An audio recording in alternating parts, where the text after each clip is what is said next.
Battlebots Face Off officially premiered its first episode today, and honestly, looking at it, it was pretty good. I'm not gonna spoil anything that happens in the episode. I'm gonna be kind of more vaguely talking about the fights, kind of talking about the setup of everything, because I want you, yes, the viewer, to go and watch this thing after you watch this video. But yeah, if you're a Battlebots fan or Robot Combat fan in general, head over to the Battlebots YouTube page. Go watch it. It is pretty good. So yeah, the presentation and everything looks good. I will say something I am kind of critical of is the hosts don't really get introduced here. I know, like, this is supposed to be like the Battlebots. It's supposed to be about the Battlebots, not about the people hosting the event, the people commentating. But it's just kind of like these people just kind of come out of nowhere. There's just like disembodied voices talking over these fights, somewhat incoherently. I think they do an alright job, but without a real setup of who these people are, like, it just comes across as you're schizophrenic and you're hearing other people talk about this fight. At the end, they are shown, but there's actually a little bit of backstory behind at least one of the people commentating. I don't know who the Australian guy is, but one of those guys is Bill the Wire, that was actually the commentator for the early seasons of Battlebots. I'm talking back in the 2000s when the show was on Comedy Central. Bill Wire was a commentator on the show. Now he's a lot older, and he's came back to the show on Face Off, so it's a little disappointing not to see Chris and Kenny back, but, you know, I like Bill the Wire. I liked his commentary back in the day. It seems to be a lot less jovial than it was back then, but yeah. One thing I will say about the fights themselves, they ran a little short. Probably my favorite is Tombstone versus Valkyrie, because it was a bit more even, bit more back and forth. We got to see some pretty good hits. By the end, they kind of broke down, and then the editor didn't let us see what happened. Like, both of their weapons shut off, and then it's like, okay, fight over, and like, we skipped 2 minutes of the match. Like, what was that about? I think the full fight, you can find it somewhere, but yeah, when I was done watching that fight, I was like, where'd it go? Where'd half of it go? But anyways, yeah, the rest of the fights, you got a lot of big hits. You didn't really get much of an even contest. It was kind of whoever got the first shot was going to have all the shots, basically.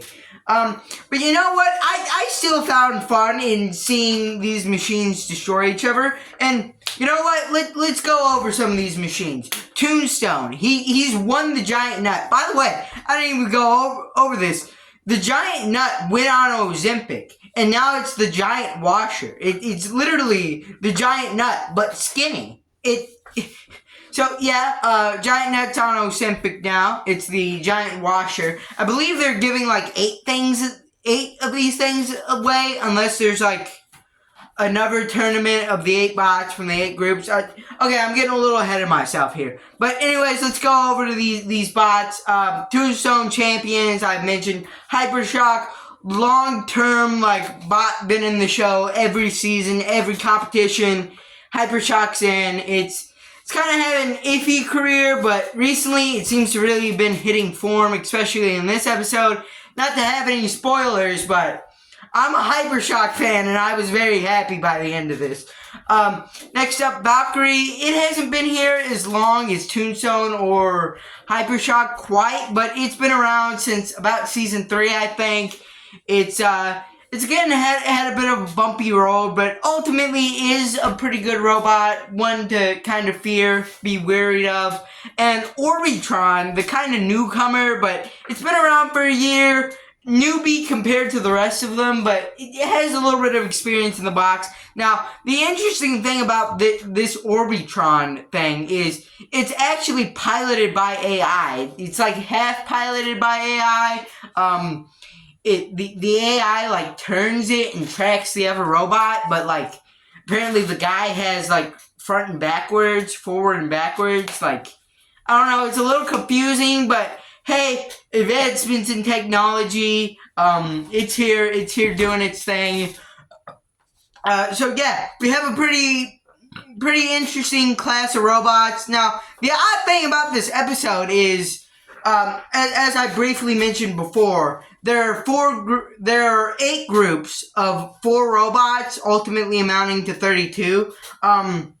So they gave each group like a letter. So you think that this would be Heat A, right? Instead, they start with Heat F. This is Heat F. Heat A has a totally different group of robots. Why? Why give them letters at all? Why number them at all if you're gonna go out of order? Unless, like, we're gonna go through 7 and 8 next time, and then start with 1 after that. Like, is that the order we're going in? Why did we start with Heat F? I guess because it had the most big names in it, and the other 5 didn't really have a whole lot of big names, but, like, why didn't you just label this Heat A then? What happened here? But yeah, ultimately, it was good. I had fun with it. Another odd thing is they split these heats into, like, 2 parts. But they did like 4 fights in this one. So the next part's only gonna have 2. That doesn't make much sense. But anyways, ultimately, if I had to rate it, I'd give it like 6, 7 out of 10. I had a lot of fun stepping back into Battlebots.